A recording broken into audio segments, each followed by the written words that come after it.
Sacrifice parfait, pardon complet. Écriture du jour. Et vous, qui étiez morts par vos offenses et par l'incirconcision de votre chair, il vous a rendu vivant avec lui, en vous pardonnant toutes vos offenses. Colossiens 2h13. Vous ne serez jamais sûr d'avoir la faveur imméritée de Dieu si vous n'êtes pas sûr qu'il vous ait pardonné vos péchés, bien-aimés.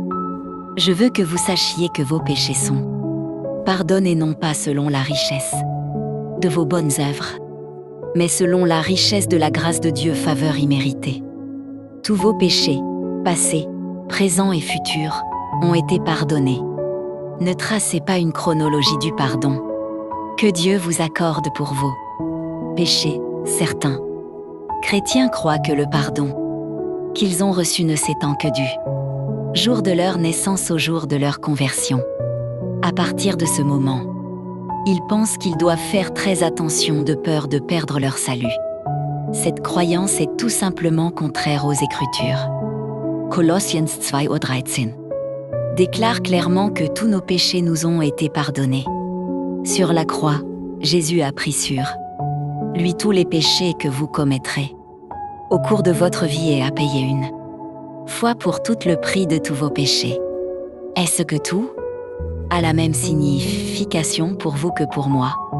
Ma Bible dit que tous nos péchés ont été pardonnés par le sacrifice unique de Jésus sur la croix.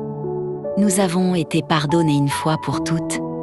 Les grands prêtres de l'Ancienne Alliance devaient offrir des sacrifices pour les péchés quotidiennement.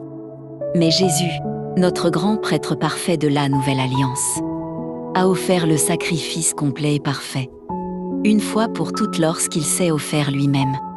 Hébreux 7h27.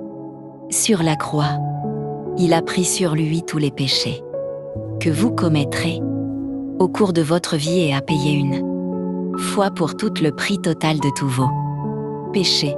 Christ n'a pas besoin d'être crucifié à nouveau pour vos péchés futurs. En fait, tous vos péchés étaient à venir lorsqu'il est mort sur la croix.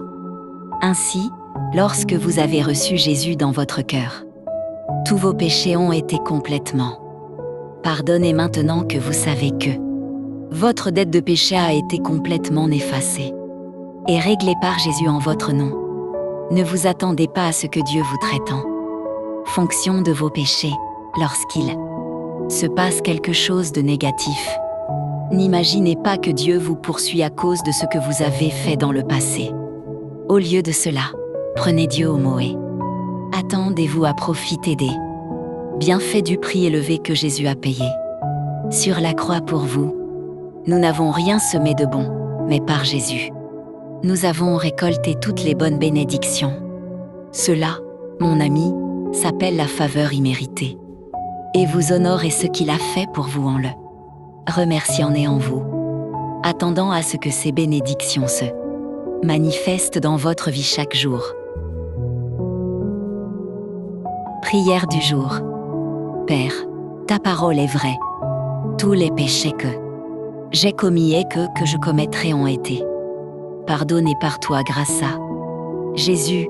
Il a porté chacun de mes péché sur la croix et a été puni pleinement. Par conséquent, je sais que je suis justement et légitimement pardonné. Mon pardon est fondé sur le sacrifice sûr et parfait de Jésus. Merci de m'accorder une faveur aussi méritée.